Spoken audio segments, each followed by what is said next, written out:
Hello and welcome to an Everquest test server patch notes update.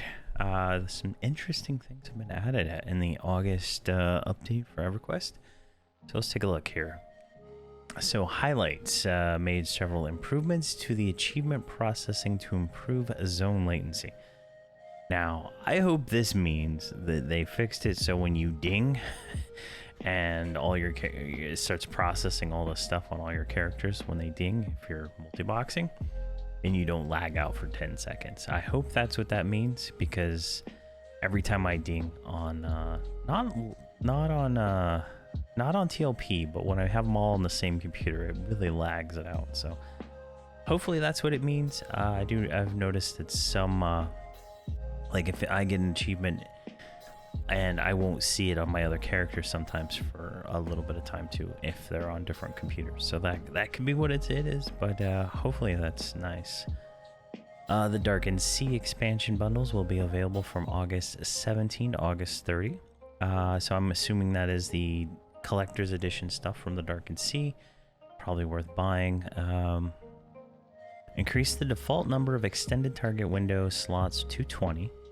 And remove the alternate ability requirement. Oh my gosh, this is going to be so awesome for Jelinek. Especially, I guess if depending on what level you get this at, right?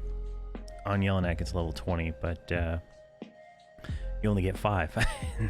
There's not a lot to work with when you're trying to set up different X targets for things. So that'll be a fantastic change.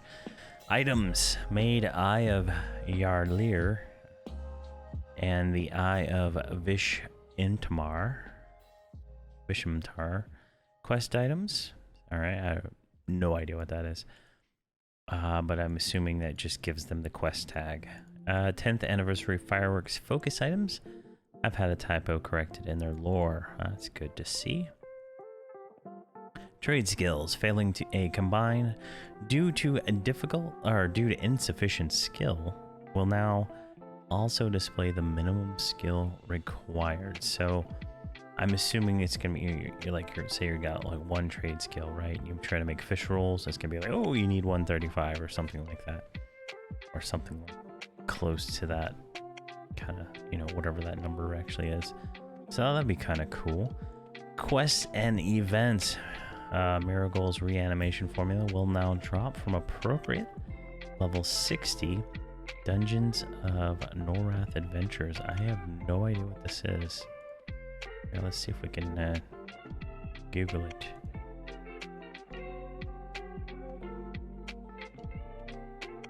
Rogue Epic 1.5. Okay. Updated a dialogue trigger on Baynor Swiftsong to make it easier to experience the rest of the story they give. Alright, I guess that's a quest. A Journey Home raid. Charm and Fear will be removed from the players before the chest spawns to prevent an effect on a charmed player killing the chest. Interesting. Removed respawn of enemy NPCs in mini missions and raid zones. So this is nice. This kind of fixes some things you can do, like the Great Divide mission over and over again with mobs inside the zone.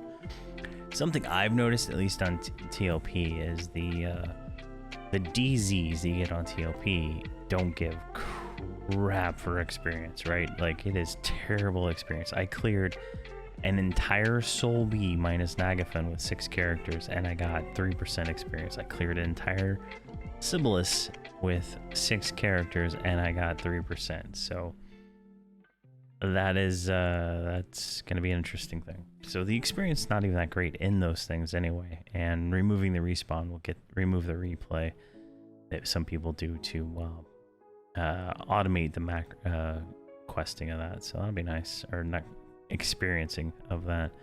Spells reduce the level of Planes of Power, imbuing spells by 5 levels. Okay, not sure why that would be a change, but whatever. Updated Outrider and Blackguard synergy to work properly with the appropriate skills. Okay. Spell damage applied to an NPC target without a caster will now use the correct damage reporting channel instead of say. Alright. Added a messaging to heals you and heals other channels with a, or when a debuff with counters is cured. All right. Fixed a bug that caused some bolt area effects and area effect spells to display a bag. I've seen the little small bag everywhere, so that's good. I know the shaman spells have some of those, and I think there's a mage spell I've cast a few times that does that at various levels. The progression, or AA, the progression AA, Gift of the Keepers, Valor of the Keepers, Embrace of the Keepers, Power of the Keepers, Sanctity of the Keepers now require level 60. Interesting. I don't know what those levels were before, but interesting. Fixed an issue, incorrect ranks of AAs being purchased when the buy all on a mercenary. That I thought that was fixed a few patches ago, so maybe there's still some issues there. Shadow Valley, Remnant of a Shade can now be tracked. Overseer, the button to retire a selected agent will be disabled, and that agents cannot be retired. All right, I've never retired an agent. I'm interested. Interesting. I haven't done any Overseer and since Jelinek started, so that's interesting. Progression servers updated the required level for Venikki's challenge. Defeat Defense of the City. The tutorial will now allow 6 to 14 players in zone on Venikki. Remove the AFK kick from Venikki. So I'm guessing they're not having very many people on that server at that point. It still kicks you on Jelinek, that's for sure. The level 60 progression reward has been changed from the Visage of Venikki. It should receive this reward even if you receive the other. We will not be reclaiming the other. Enjoy.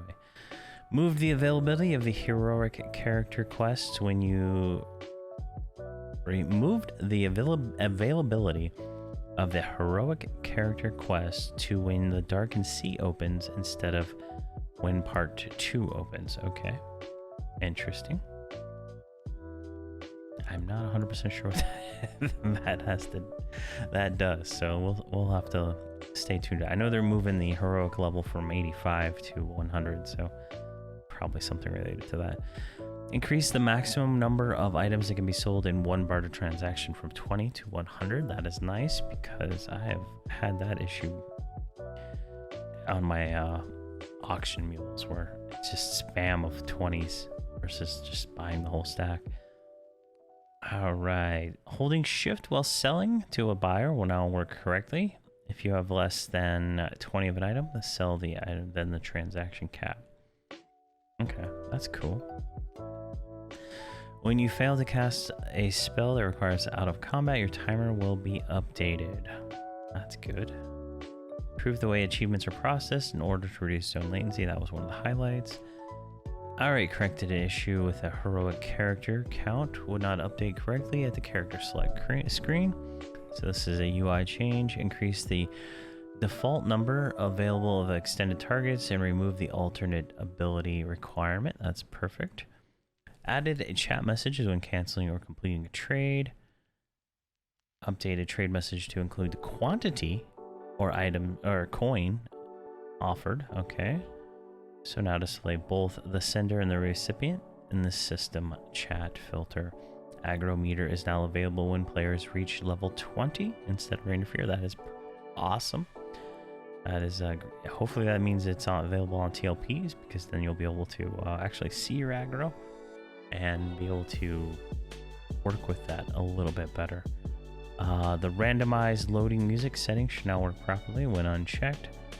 When a selected quest advances to a step involving a different zone, the quest journal will now keep the same quest selected. All right, so that's, you know, pretty interesting changes. So the extended target thing is a really big, and the aggro meter is really big, if you ask me.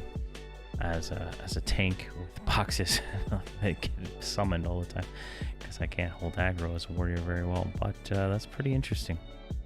The huge nerf here to the respawn of NPCs and stuff like that. So definitely some interesting patch notes. And like always, right? So when the patch actually gets released, I'll do a diff and see if there's anything actually different. If there is some different stuff, I'll do another video on that. But as typical tradition with these. Whatever gets pushed to the test server is what goes live. Most of the time, the only thing that changes is some grammar corrections, you know, some fit and polish to this. But so if nothing changes major, I won't make another video on this, but this is what's coming probably next Wednesday. Honestly, I think that's yeah, 17th-ish. I don't know, it's the 10th today. Today's a Wednesday, I guess. So yeah, next Wednesday, I'm assuming this is what it'll go live. So thank you guys very much for watching, and have a fantastic day.